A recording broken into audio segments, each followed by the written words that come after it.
You may have clicked this video expecting me to talk in detail about Diablo IV, as if I were a veteran player who had multiple min-max characters with hundreds of hours in the game and with a deep understanding of the lore and all the game's systems.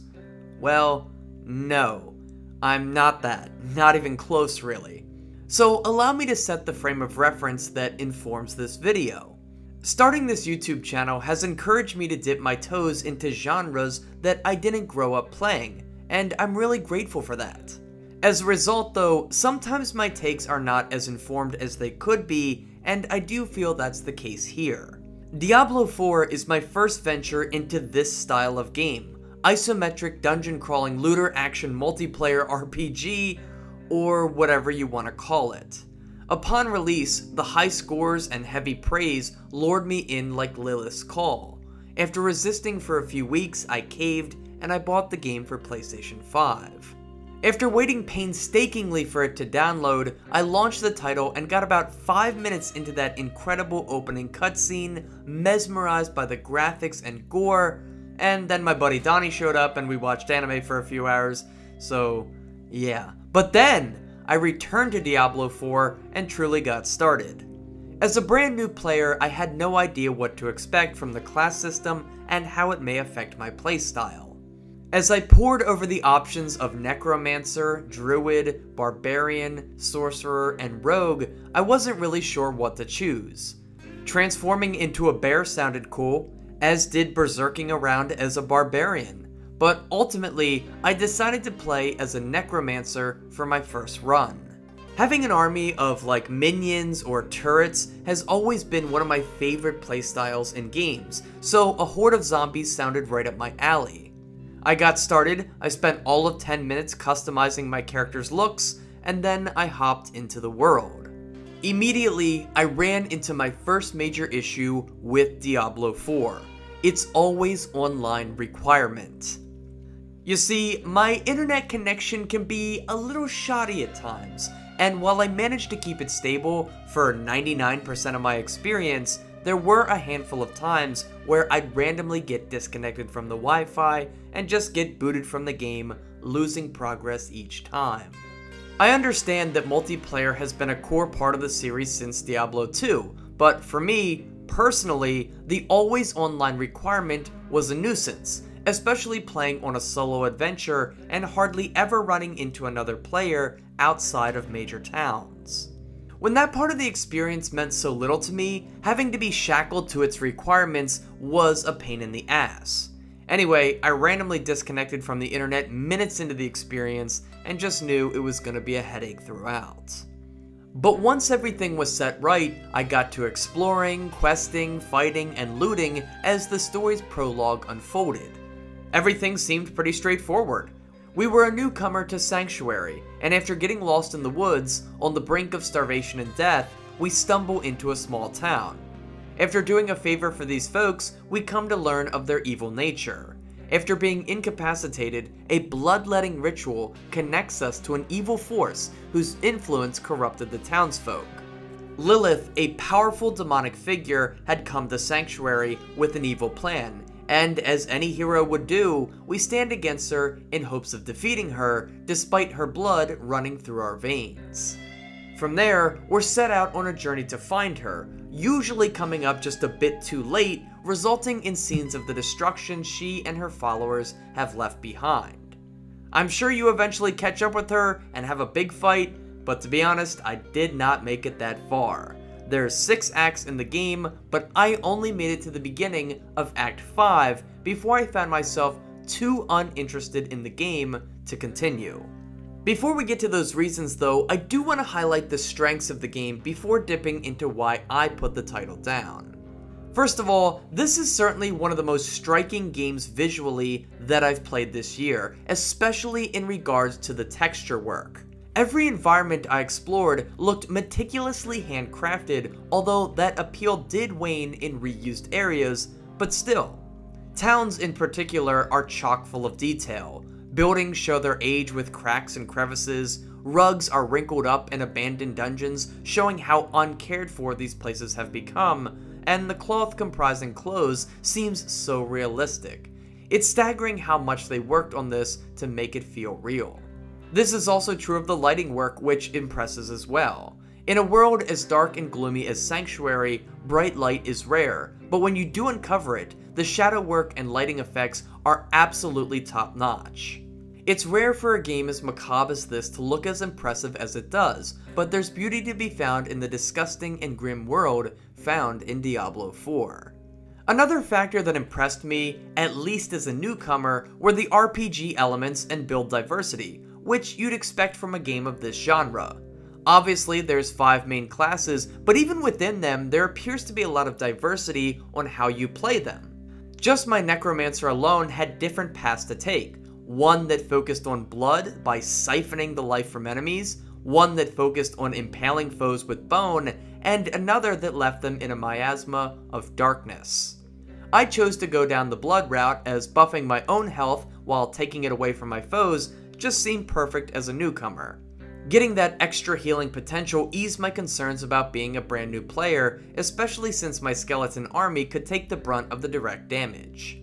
A hefty skill tree made me do more reading in a video game than I have in a long while, and while I'm sure I didn't play as efficiently as possible, it allowed me to make a build that I was happy with. Using Decrepify to suck essence out of all those who oppose me, while channeling that power into Blood Lances for massive damage, all while my skeletons just bashed at them with magic maces and more. It was great. There's even a paradigm system or something like that that encourages further customization, but it isn't something I dipped into because, well, I didn't reach level 50. So yeah, there's plenty of room for experimentation, and whenever you want to try a new build, you can start up a new character with a different class for a whole new experience. The final thing I want to highlight as a plus is the amount of content available in this game. Again, this is coming from a casual player's perspective. If you're someone who isn't going to spend 15 hours a day playing Diablo IV, and instead might see that amount of playtime in a week or two, then there's a lot to offer here. I played for about 25 hours and was impressed with the sheer number of main missions, side missions, strongholds, dungeons, and more to engage with. And if it all clicks with you, you can run it again with a new character for a different playstyle, and I think that's great. So yeah, I think Diablo IV is a good game that many could enjoy, but here's the 5 reasons I've decided to put the game down. Again, these are personal reasons that not everyone will share or agree with, but they are true to me. Starting with the story, and well, the game does do a great job of world building between its lore and graphics, but in terms of character and plot, things feel pretty generic.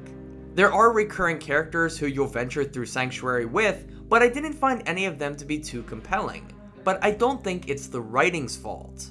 I think my fault with the characters lied in the fact that the presentation style never really allowed me to associate faces with words and names. The isometric viewpoint limits how much detail you can see on each character, at least in terms of their face, especially when playing on a TV that's a few feet away versus an in-your-face desktop. Often the words fell flat because I failed to draw a proper association with who was speaking. That, paired up with the fact that I just played Final Fantasy XVI and kept mistaking Lorath for Cid, yeah, that didn't help either. The game failed to invest me into its narrative with its characters and plot, but not for lack of trying. And I think a big reason for why I didn't feel compelled to meet the story with interest was that the gameplay loop is very much a turn-your-brain-off affair. I played on World Tendency 1, which is the easiest, but it's what came recommended to me as a new player to this series and genre. In this mode, I was a hamster running on a wheel, following my quest objective marker, spamming the same abilities over and over again until everything died, only getting slightly agitated when a zombie, werewolf, or bandit failed to perish as quickly as I would have liked. After playing through Final Fantasy XVI last month, which can also be a turn-your-brain-off button-mashing affair, I was looking for something a little bit more engaging, and Diablo IV just couldn't provide that. I was enjoying the gameplay loop for a while, but eventually I grew bored of it, and found myself listening to podcasts or YouTube videos, and only playing Diablo IV as a supplement to that, at least while doing side quests. But this monotony carried over into the main questing as well, so even when the other content was turned off, I just felt bored with the gameplay. It was a vehicle between story bits that I just didn't find myself caring about. And because the gameplay left me so unengaged, I rarely felt the need to equip loot properly. Often, I found my eyes glazing over the secondary effects of items, and instead just focusing on if it gave me more armor or not, because if it did, it would be good enough to keep me alive. By the time I realized I wasn't being engaged by the game, it felt too late to bump up the difficulty. I had already checked out mentally from the experience, and I felt more compelled to use this month of jam-packed free time to play some Persona 4 instead, especially with a very busy September looming. I just wasn't having fun. I felt I was forcing myself to play the game, to make a review, and it would be a review that wouldn't even be written with any sort of passion or interest, and so I abandoned the journey. The moment I knew I was giving up on the game came upon being asked to infiltrate a castle with no obvious entry point. I ventured into a dungeon thinking it might link into the castle walls. In that dungeon, I faced a rare death, which sucked, but didn't set me back too far, just enough to be a nuisance. So I ran the dungeon again, and as I finished it, bam, internet disconnected, and I got booted back to a town with a 5-minute walk back to where I was.